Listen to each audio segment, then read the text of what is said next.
Bienvenue, aujourd'hui on explore le matériel d'athlétisme.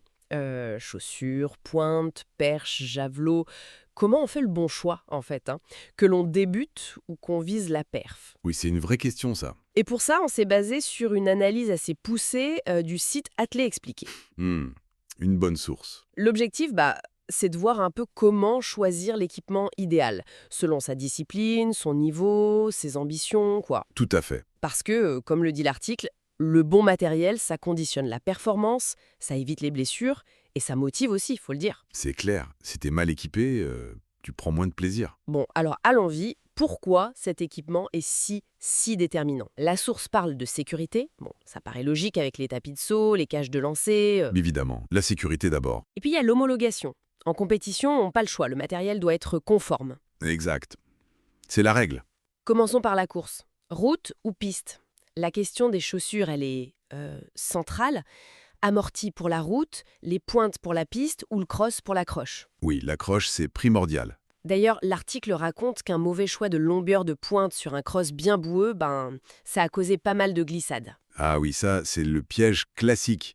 J'imagine la scène. Faut pas oublier non plus les vêtements techniques, légers, respirants, et les accessoires. Starting blocks, haies, les bâtons de relais, chronos, montres GPS. Ce qui est fascinant là-dedans, c'est de voir le lien direct entre un choix technique, comme tu disais, la longueur des pointes selon la météo, et la performance immédiate. Hmm. L'équipement, ça devient plus qu'un confort, c'est un outil stratégique en fait. C'est vraiment un point fort de l'analyse, ça. Passons au saut. Hauteur, perche, longueur, triple saut. Là, la sécurité, c'est encore plus critique, non? Ah oui, carrément.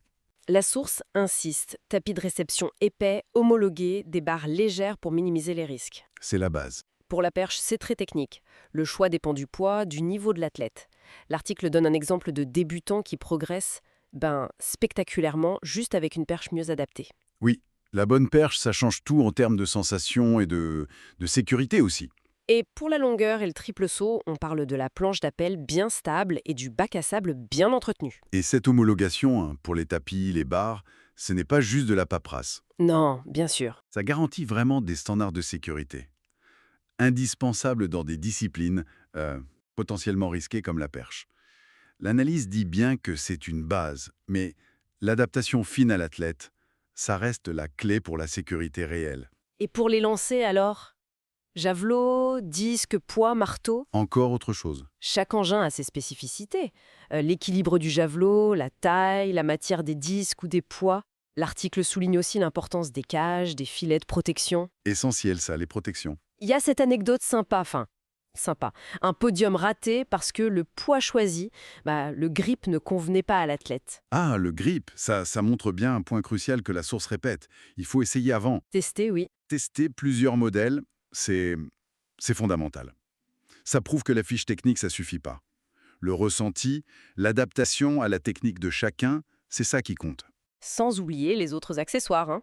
Les rubans pour mesurer, le cercle qui ne glisse pas, les gants pour le marteau. Exactement. Un petit mot sur la marche nordique. C'est en plein boom. Ah oui, la marche nordique. L'essentiel, ce sont les bâtons spécifiques. Légers, robustes, ergonomiques. Avec les bonnes dragonnes, les pointes qu'on peut changer. Très important, ça. L'article raconte l'expérience de seniors qui galéraient avec des bâtons de rando classiques Oui, j'imagine. et qui ont progressé hyper vite avec le bon matériel. C'est assez parlant. On mentionne aussi l'éclairage pour ceux qui sortent tôt ou tard. Cet exemple de la marche nordique illustre parfaitement un principe qu'on retrouve partout dans l'analyse, la spécificité. Un matériel fait pour une discipline, ça optimise la perf, bien sûr, mais aussi le confort. Et ça évite les petits soucis, genre ampoule, douleur. Oui, c'est clair. L'analyse donne aussi des conseils pour les clubs, les écoles. Investir dans du matériel certifié, durable, c'est important. Oui. Quoi d'autre? Prévoir différentes tailles, différents poids, selon les âges, former à l'entretien. Et puis, pour l'initiation, les kits multi-activités, c'est pas mal. L'idée principale, c'est que la qualité, c'est rentable à long terme. C'est pas juste une dépense. D'accord. Donc, qu'est-ce qu'on retient de tout ça, finalement?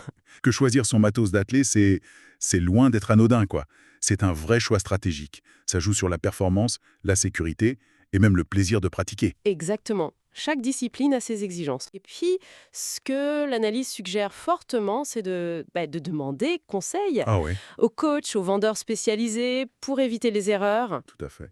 L'expertise, c'est clé. Et ne pas oublier finalement, derrière un record, derrière une belle perf, il y a souvent un équipement bien choisi, bien réfléchi. C'est sûr.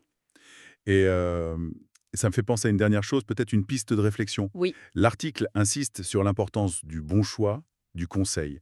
Mais la question qui se pose, c'est comment on s'assure que le conseil reçu, il est vraiment personnalisé? Hmm. Au-delà du général. Voilà, qu'il est adapté à nos objectifs à nous, notre morphologie, notre niveau. C'est sans doute là le défi, transformer une bonne info générale en une vraie progression sur le terrain pour chacun.